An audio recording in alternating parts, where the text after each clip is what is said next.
So I'd like to welcome you into this video. I am celebrating, or soon to be celebrating, 2 years out, living in New Mexico, off-grid, self-sustaining for the last 2 years because I bought nothing but raw land out here. It did have a well, it hadn't been tapped, but now I have a well and I have water that has to be drilled down about 400, 500 feet to get to the aquifers below.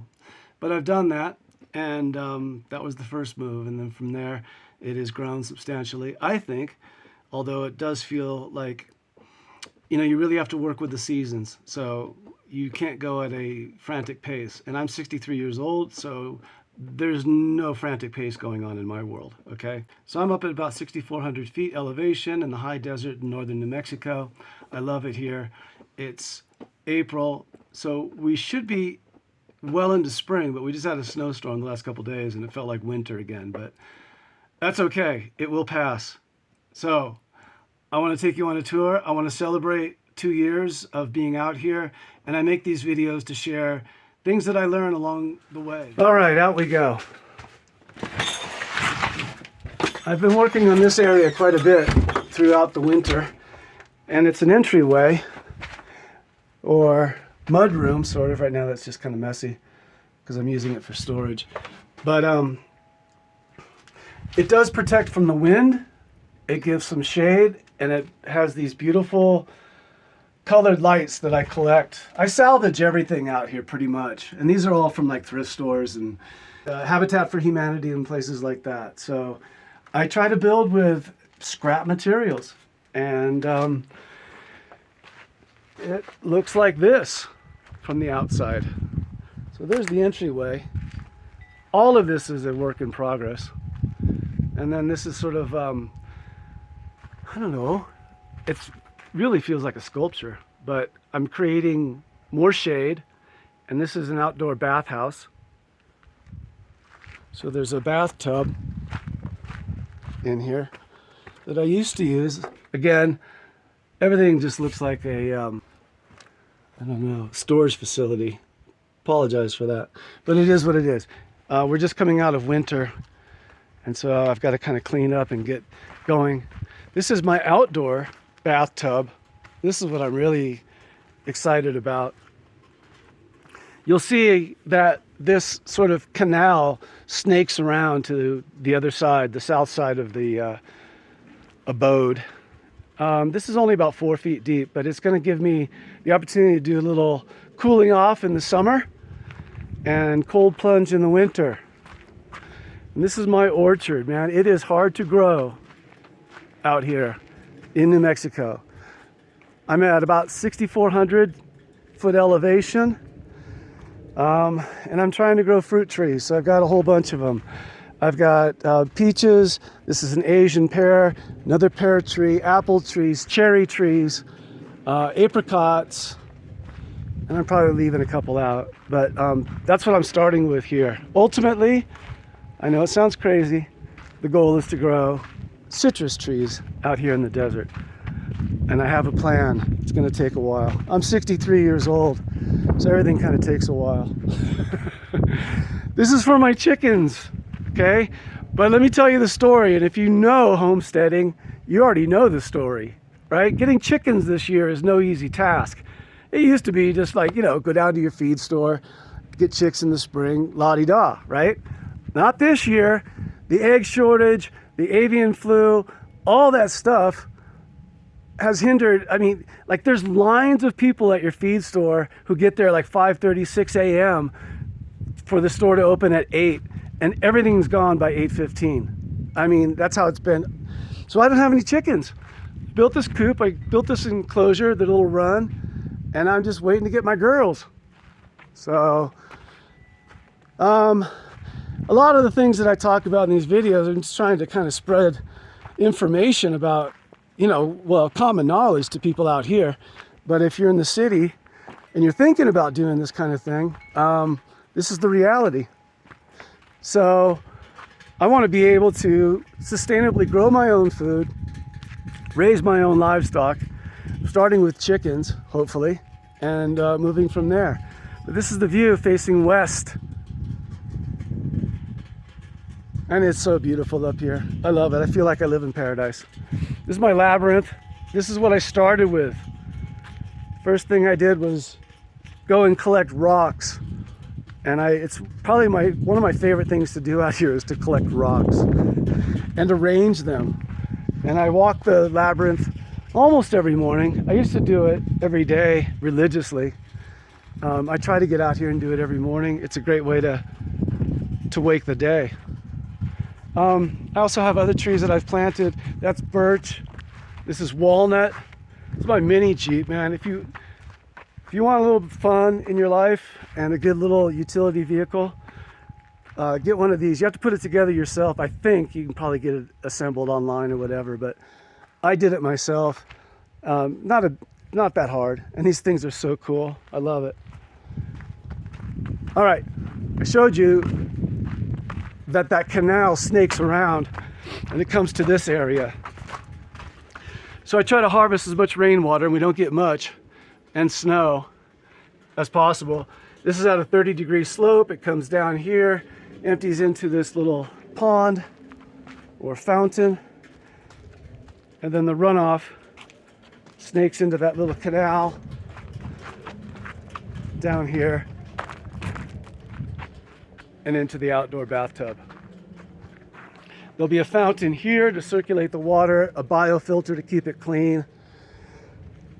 And those are the projects aside from the upstairs. The upstairs has been framed. It's not complete, so I'll take you there next. It's the grand tour here. 2 years into the making. Hopefully it shows. I feel like I'm going slow, but I'm going as fast as I can. All right. That's the downstairs where we were. That's facing north. And all these cobalt blue bottles are embedded. And I wanted this to be, primarily the blue room. So I'm collecting as much blue glass as possible. But I also have these green bottles that are embedded in the walls. And it's very light out here. This is the hammock. It is a wonderful place to take a nap, but now I got to finish it. So that's the project. There's all these projects that I juggle, but this is the one that I really, really, really want to get done quickly. So this is looking overhead into the fountain. Again, it's just a big construction site. There's my solar panels. There's the labyrinth again. And this is looking due west. I've got 10 acres out here. That's where the chickens are going to be. This is my burgeoning little orchard in the works. All right. I'll show you a couple more things. All right, I got to show you the warts too. The blemishes, right?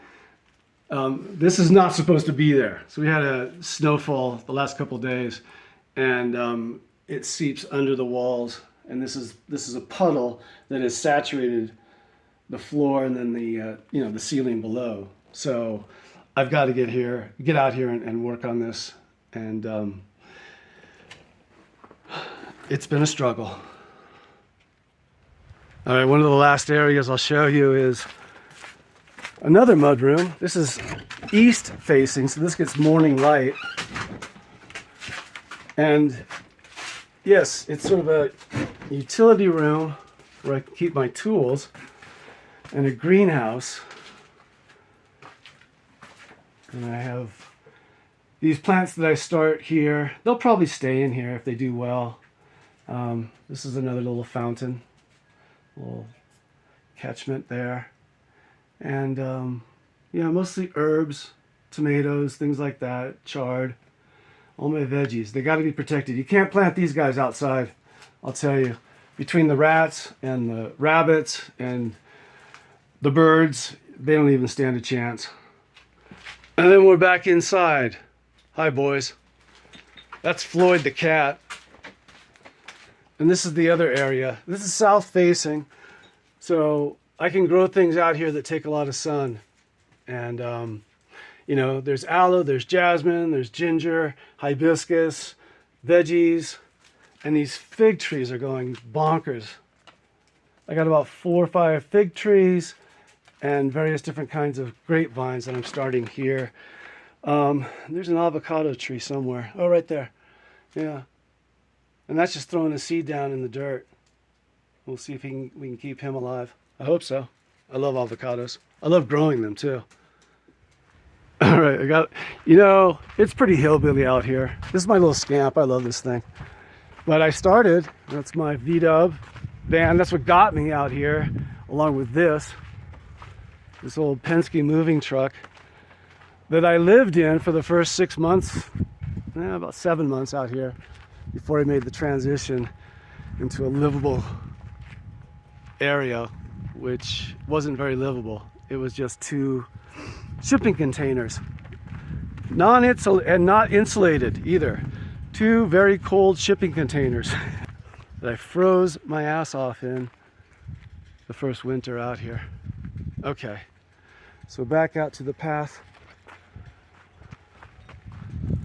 And there's the tour. Ah, the chickens. Say a prayer for the chickens. Yeah.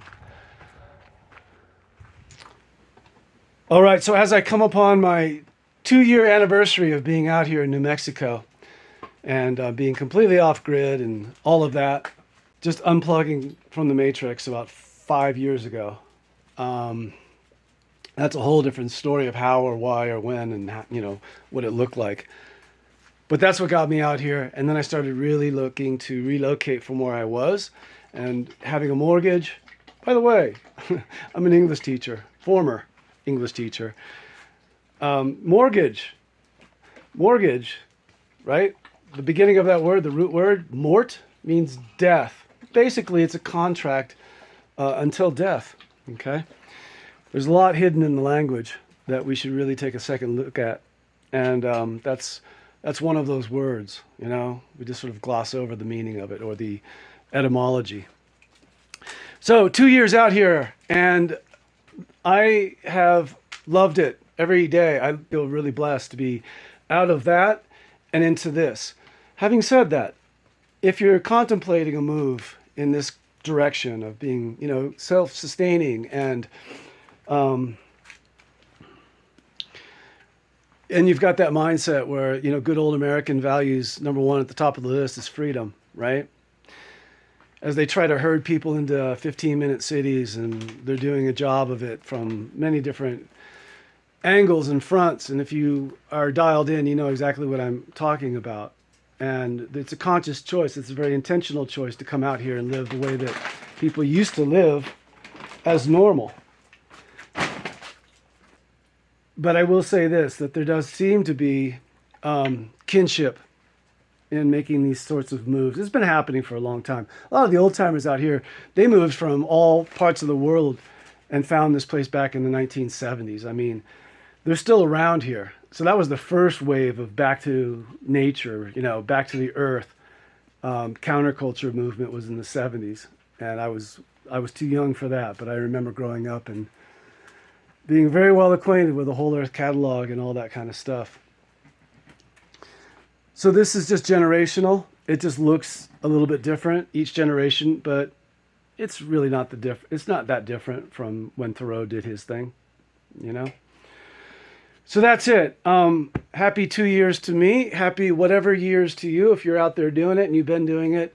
God bless you. And if you're thinking about doing it, I'll continue to make these videos and just be really kind of transparent and showing you the ins and outs. Share it from my vantage point, which is just, one person's way of doing it. But there is a community out there, and we all have these ideas, and some of them are pretty good, actually, and some of them work. And so those are the ones I really love to share. All right. See you soon.